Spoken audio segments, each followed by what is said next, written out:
요즘 여러분들의 최애 TV 프로그램이 있으세요? 저는 요즘 가장 재미있게 보는 프로그램은 바로 돌싱글즈인데요. 제가 돌싱글즈를 1부터 챙겨봐서 3까지 보고 있어서 봤던 거 또 돌려볼 만큼 굉장히 재밌게 본 것 같아요. 엄청 울고 함께 웃었던 기억이 나네요. 저도 그래서 이번에는 용기를 내서 저의 이야기를 조금 해볼까 합니다. 여러분들도 눈치채셨겠지만 저는 여러분들이 생각하시는 돌싱이 맞습니다. 오늘은 제가 돌싱이 되어 지금의 남편을 만나게 되기까지의 저의 이야기를 들려드리도록 하겠습니다.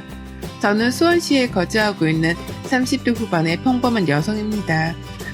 저는 어릴 적부터 집이 어려웠던지라 안 해본 일이 없을 정도로 참 열심히 살았습니다. 저희 부모님은 제가 고등학생이 되던 해 아빠가 먼저 대장암에 걸려서 돌아가시고 2년 정도 있다가 저희 엄마 또한 유방암으로 돌아가셨어요. 아빠 병간호로 오래 했던 저희 엄마는 자기 몸을 돌보지 못한 채 그렇게 쓸쓸히 돌아가셨죠. 그렇게 고등학교 졸업을 얼마 놔두지 않고 부모님 두 분이 모두 다 돌아가셨더라 저와 제 동생은 이모네 집에서 함께 살아야 했고 제가 대학교를 포기하고 직장 생활을 하려고 서울에 올라오면서 동생과 함께 살기 시작했습니다.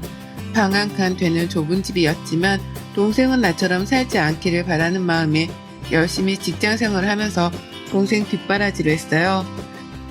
그렇게 제 자랑인 동생은 원하고 원하던 의대에 합격했고 의대 학비가 만만치 않았기 때문에 엄마 아빠가 남겨주신 보험금과 합쳐서 동생 뒷바라지를 했어요. 동생은 열심히 공부에 졸업을 하고 대학병원 인턴을 하면서 저도 조금은 숨통이 튀어갔죠. 그런 제 생활에 한 줄기 빛이 되어주던 친구가 있었어요. 그 친구는 제가 첫 직장 생활에 함께 일했던 실습생이었어요. 저는 직장인이었고 그 친구는 대학교 실습생이었기 때문에 서로 참 많이 달랐지만 그 친구도 타지에서 올라와 대학 생활을 하느라 서로 의지가 많이 되었어요. 저희는 그렇게 연애를 했고 그 친구는 결혼을 원했지만 저의 상황이 사실 모든 부모님들이 싫어하는 상황이라고 생각했기 때문에 몇 차례 거절을 했어요. 거절 끝에 이 친구는 계속해서 저에게 더 많은 사랑을 보여주었고 그 사랑에 저도 더 이상 거절하기 어려운 상황이었습니다. 결혼에 꼴이 나기까지 참 많은 힘든 시간들이 있었지만 그 시간들 속에서도 저희는 더 꿋꿋이 사랑을 이어나갔으며 시부모님이 반대를 많이 하시기는 했지만 이 친구의 끈질긴 노력 끝에 저희는 무사히 결혼까지 꼴이 날 수 있었어요. 그렇게 이 친구가 졸업을 하고 저희는 이 친구가 살았던 곳으로 신혼집을 얻기로 했고 이 친구가 모아두었던 돈과 제가 모아두었던 돈 모두를 동생이 다니는 병원 근처로 동생의 전셋집을 얻어주었어요. 제가 쉽사리 말하지 못했던 이야기를 이 친구는 저에게 먼저 정말 선뜻 동생이 월세는 부담될 수 있으니 전세를 얻어주자고 하더라고요. 어찌나 그 마음이 고맙던지 그 고마운 마음을 평생 간직하겠노라 서로 약속하고 그때부터 저의 결혼 생활은 순탄하게 시작되리라 생각했죠. 이 친구와의 결혼 생활은 정말 많은 것들을 포기하게 만들었어요. 생각보다 더 보수적인 시댁의 집안이라 시댁 근처에 신혼집을 얻어주셨는데 아침은 꼭 시댁에 와서 같이 하기를 바라셨고 일주일에 2번은 꼭 찾아뵙고 항상 식사하기를 바라셨어요. 근데 그때 저는 아무것도 없었기에 이런 날을 받아주신 것만으로도 감사하다고 여기며 시집살이에도 저는 꿋꿋이 버텨나갔죠. 한 번은 제가 너무 아파서 아침 식사를 하기가 어렵다고 조심스럽게 이야기 드린 적이 있는데 어머니께서 못 배운 게 티가 난다고 하시더라고요.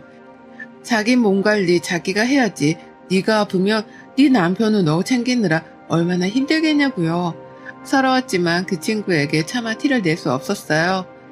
그렇게 한 1년 정도의 결혼 생활이 지났고 저에게 예쁜 아기 천사가 찾아왔어요.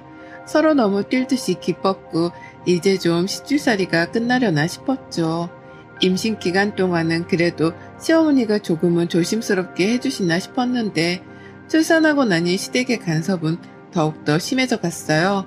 아이를 보고 싶다는 이유 하나만으로 매일 집안으로 들락날락 하셨고 심지어 아이가 배가 고프다고 보채 모유수를 하려고 방으로 들어가려고 하면 가족인데 뭐 어떠냐 하면서 그냥 거실에서 하라고 하실 정도로 저를 많이 힘들게 하셨죠. 원래도 말랐던 저는 출산을 하고 제대로 된 산후조리를 하지 못해 안 아픈 곳이 없었고 살은 10kg가 넘게 빠지더라고요.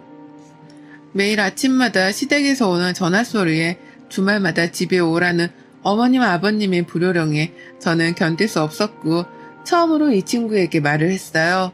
너무 힘들다고요. 이 친구도 제 말을 듣더니 서울지사로 옮기고 싶다고 요청할 테니 서울에 가서 동생 근처에 살면 어떻겠냐고 하더라고요. 저는 너무나 좋았지만 시댁에서 허락을 해주지 않을 거라 생각을 했지만 이 친구가 잘 말했는지 회사 생활로 인해 어쩔 수 없을 것 같다. 그렇다고 주말부부로 지내기에는 아직 아이가 너무 어리다고 잘 말씀드려 저는 4년 만에 서울로 다시 가게 되었어요. 동생 근처에 다시 집을 마련해서 살다 보니 이런 게 행복인가 싶을 정도로 너무 행복하더라고요. 아이 커가는 모습을 온전히 지켜볼 수 있고 동생도 조카가 너무 예뻐서 퇴근하면 매일 와서 봐주고 하니까 이런 게 정말 결혼 생활의 행복이구나를 느낄 수 있었던 것 같아요. 근데 이 짧은 행복도 오래가지 못해 아버님이 편찮으셔서 저희는 다시 내려가야 했고 아버님 병수발을 어머님이 아닌 제가 들어야 했어요. 제가 아이 케어하고 조금이라도 병원에 늦는 날이면 병원 앞에서 어머님의 멸시와 조롱의 말들을 들어야 했고 매일 어머님께서 저에게 하시는 말이 있는데 부모 없는 티가 난다는 말이었어요. 이래서 근본 없는 것들은 들이면 안 된다면서 누가 있든 없든 그런 말을 저에게 매일같이 퍼부으셨죠. 그런 시간들 속에서 저는 점점 버티다 한 번은 집에서 쓰러져 동생이 마침 저희 집에 와서 저를 발견해 응급실로 갔고 응급실에서는 영양실조에 우울증 증세까지 동반하고 있다고 했나봐요. 동생은 한참 울더니 형부랑 헤어지고 서울로 돌아가서 나랑 살자라고 말을 했고 저는 그렇게 사랑했던 친구에게 이혼 서류를 건넸어요. 그 친구는 많이 놀란 듯 했지만 어느 정도는 예상한 듯 제가 원하는 대로 해주겠다고 했고 저는 아직 제가 번듯한 일이 없으니 소중의 양육비와 양육권은 가지고 싶다는 뜻을 내비쳤죠. 그 대신 위자료는 안 줘도 되니 양육권과 양육비만 해결해 주었으면 좋겠다고요. 시댁에서는 이 이야기를 듣자마자 저희 집으로 달려와 아이가 보는 앞에서 어머님은 뺨을 세차게 때리셨어요. 그리고 그 자리에서 옷장에 있는 제 옷들을 꺼내서 모두 다 가위로 자르시더라고요. 그때 퇴근하고 왔던 이 친구가 묵묵히 울고만 있던 저를 보곤 바로 어머님을 모시고 나갔고 어머님은 양육권도 양육비도 줄 수 없으니 네가 정 이혼하고 싶으면 다 포기하고 나가라고요. 이 친구는 중간에서 계속 이야기를 했지만 더 이상 먹히지 않았고 누구 한 명이 포기할 때까지 하겠다는 어머님의 고집에 제가 두 손 두 발을 들 수밖에 없었어요. 이 친구에게 그 대신 아이를 일주일에 한 번은 꼭 만나게 해달라. 그게 어려우면 한 달에 2번 정도는 면접 교섭권 이행을 지켜달라고 했고 저는 그렇게 아이를 두고 첫사랑이었던 이 친구와 이혼을 하게 되었습니다.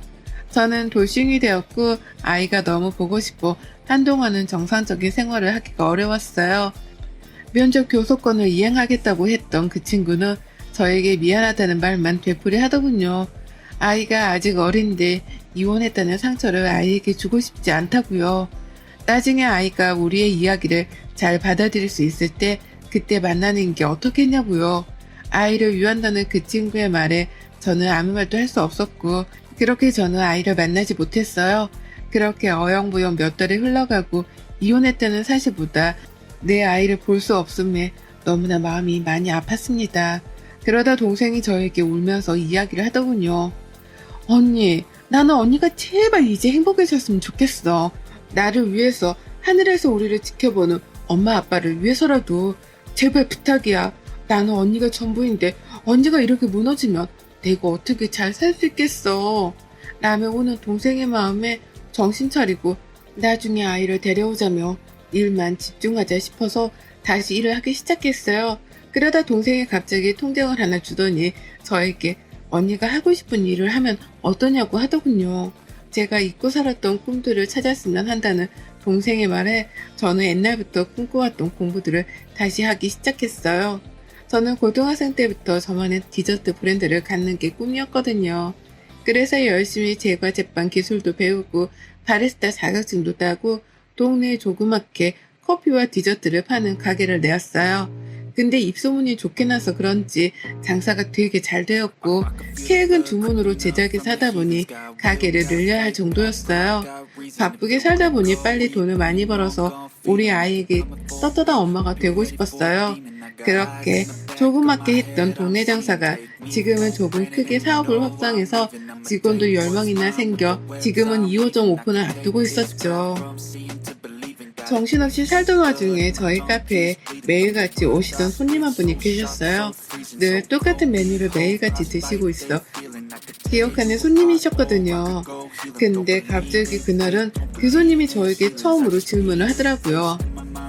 직접 커피를 내리시던데 저도 배울 수 있을까요? 라고요. 그래서 저희는 교육 일정은 따로 없어서 죄송합니다. 그 대신 더 맛있는 커피를 보답드리겠다고 말씀드렸고 그 손님은 저에게 멋쩍은 듯 웃으며 편지 하나를 건네고 연락 달라는 말만 하고 나가시더라고요. 그 편지 내용은 저를 오랫동안 보았고 처음 만난 순간부터 지금까지 그 마음이 변하지 않아서 용기 내었다는 내용이었어요. 꼭 연락을 줬으면 한다는 편지 내용이더군요. 저는 그분께 편지와 마음은 너무 감사하지만 제 상황이 누군가를 만나기가 여의지 못해 죄송하다고 좋은 분 만나셨으면 좋겠다고요. 그 뒤로도 그 손님은 매일같이 빠짐없이 보러 오시더라고요. 한 번은 마감하는 순간에도 있으시길래 마감 시간에 말씀드리고 가려는데 저에게 딱 한 번만 사석에서 만나볼 수는 없겠냐고 너무 간곡히 말하셔서 그렇게 처음으로 만나게 되었어요. 만나서 저의 모든 상황을 이야기했고 좋은 분이신 것 같은데 저는 친구가 되고 싶다고 했죠. 그분은 제가 이혼을 했다는 것과 아이도 있다는 점에 조금 놀라신 것 같았지만 이내 그런 것들은 만나는 데 있어 문제가 되질 않는다고 하시더군요. 그렇게 몇 차례 거절을 했음에도 불구하고 그분은 마음을 지속적으로 표현하셨고 저도 여자인지라 그런 마음에 참 행복해지더라고요. 이혼하고 나서는 다시 누군가를 만나지 않겠다고 생각했는데 참 사람 마음이 간사한 것 같아요. 그렇게 연애를 다시 또 시작하고 제 인생에 다시 오지 않을 것 같은 결혼을 또다시 했네요. 결혼을 결심하게 된 계기는 저는 저희 시부모님 때문이었어요. 저희 시부모님은 두 분 다 교직 생활을 오래 하신 분들로 사실 저 같은 며느리를 누가 좋겠어요. 근데 제가 처음 인사 가던 날 저를 보시며 어머님께서 어떻게 그렇게 지냈냐면서 너무 마음이 아프다고 하시더라고요. 꼭 다시 아이를 데려와서 아들과 함께 키웠으면 좋겠다고요. 이런 시부모님은 어디 가서도 만나지 못하겠다 싶어서 결혼을 결심하게 된 것 같아요. 그렇게 저의 두 번째 결혼 생활은 첫 번째와 다르게 너무나 행복했어요. 그 행복 속에서도 제 아이가 늘 보고 싶었고 남편이 이제는 엄마라는 걸 말할 때가 되지 않았냐고 먼저 보고 싶으면 가보자고 이야기해 주더라고요. 그렇게 저는 처음으로 아이를 만나러 내려갔답니다. 정말 멀리서 보고 생각으로 내려가서 보니 정말 많이 컸더라고요. 제가 보았을 때는 아직 잘 컸지도 못했는데 지금은 잘 컸고 말도 너무 잘해서 저를 기억할까 싶었죠. 멀리서 아이를 보고 오는데 그 친구를 마주쳤어요. 그 친구는 저를 보고 이야기 좀 하자고 했고 저희는 카페에 가서 그동안의 일들을 이야기 나눴어요. 아이가 너무 보고 싶고 이제 나도 아이를 데려와도 키울 수 있는 능력이 생겼다. 양육권은 가지지 못하더라도 면접 교섭권이라도 이행해 줄 수 없겠냐 부탁했고 그 친구는 자기도 아이가 엄마를 많이 궁금해해 연락을 해보려고 했다고요. 저는 잘 살고 있는데 그 친구는 무슨 일이 있는 건지 얼굴이 많이 상했더라고요. 그렇게 저는 아이와의 만남을 약속하고 다시 서울로 올라오는데 올라오는 길에 그 친구에게 전화가 왔어요. 나야, 잘 올라가고 있어? 너한테 못한 말이 있어서. 뭔데? 우리 애기 좀 한 몇 달간 데리고 있을 수 있을까? 라고요. 그래서 너무 놀라서 저는 당연히 된다고 정말 좋다고 말했고 그 친구는 한 번에 갑자기 가면 그러니까 몇 번 만나고 이야기하겠다고 하더라고요. 남편에게도 이 사실을 말했고 남편은 저보다 더 많이 좋아했었죠. 그렇게 몇 번 아이와 만나고 하다 보니 아이에게 엄마랑 몇 달 동안 지내보는 건 어떻겠냐고 물었고 아이는 너무 좋다고 하더라고요. 지금 저의 상황도 다 이야기했고요. 그렇게 아이와 함께하는 삶이 시작되었고 눈 뜨면 아이를 볼 수 있어 저는 세상을 다 가진 것처럼 행복했어요. 근데 어느 날 남편이 뭐 이체할 게 있는데 못했다고 은행 CD기에서 해달라고 부탁을 해서 은행에 갔다가 통장 정리를 하는데 1억이라는 큰 돈이 인출되어 있는 거예요. 그래서 왜 이렇게 큰 돈이 필요했을까? 우선 저에게 말 못할 일이 있나 싶어서 그날 저녁에 남편에게 슬쩍 물어봤어요. 혹시 무슨 일 있냐고 물어보니 아무 일 없다고 지금 너무 좋다고 하더라고요. 그래서 제가 솔직하게 오늘 통장을 보니 1억이라는 큰 돈이 나갔는데 무슨 일이 있냐. 그런 거면 같이 이야기해야지 왜 혼자 끙끙 앓냐. 걱정을 했죠. 그랬더니 어머님 아버님이 일이 있어서 빌려드렸는데 다시 주실 거다. 근데 제가 알면 좀 그래야 할까봐 말을 못해서 미안하다 하더군요. 그래서 아니라고 당연히 들어야지 받을 생각하지 말자 라고 했어요.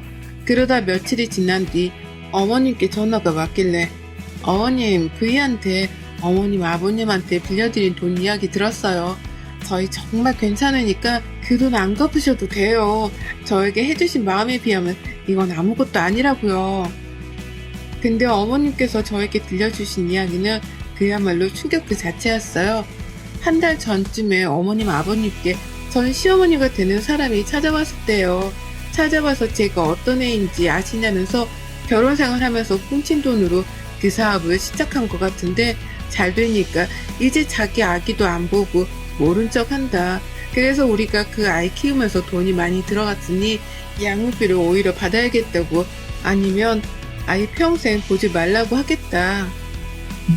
전 시어머니가 2억을 요구했다고 그래서 어머님이 남편도 불러 같이 이야기를 한 후에 남편이 1억, 시부모님이 1억 해서 2억을 주고 아이는 대신 보게 해주셨으면 한다고 하셨다고요. 이 이야기를 듣고 저는 당장 그 전 시댁으로 달려갔어요. 문을 안 열길래 문을 세게 발로 차고 난리를 치니까 그제서야 열어주더군요. 그 전 시어머니라는 사람은 저보고 부모 없는 근본 없는 애가 역시라면서 왜 왔냐고 소리를 고래고래 지르시더라고요. 당장 저희 남편이랑 어머니께 받은 2억 내놓으라고 했어요. 무슨 양육비를 요구하시냐. 저한테 양육비, 양육권 주고 싶지 않다고 아이 두고 나가라고 한 게 누구시냐. 그 뒤로도 저에게 아이 보지 말라. 억지로 아이랑 엄마 떼어놓은 게 어머님이신데 지금 어디 와서 돈을 요구하냐. 제가 잘 되니 배가 아파서 그러냐. 이러면서 집안에 있는 물건들을 다 던졌어요. 이걸로도 제 분이 안 풀리는 것 같다. 안방에 들어가서 어머님 옷을 다 꺼내서 찢을 수 있는 건 박박 찢으며 난리를 쳤죠. 저 나갈 때 이렇게 하지 않았냐. 저 똑같이 해드리겠다. 당장 돈 내놔라. 그리고 양육권도 제가 가져가겠다. 변호사 선임하셔라. 저에게 어머님이 나갈 때 하시던 말이 전 아직도 기억이 난다고요. 변호사 선임할 돈 없으니 변호사 생각 꿈도 꾸지 말라고 하셨고 근데 지금 저는 우리나라 최고의 변호사 선임해도 될 만큼 많이 벌었다. 참고 있었던 건 그 친구가 아이라도 없으면 너무 힘들 것 같아 그러지 않았다.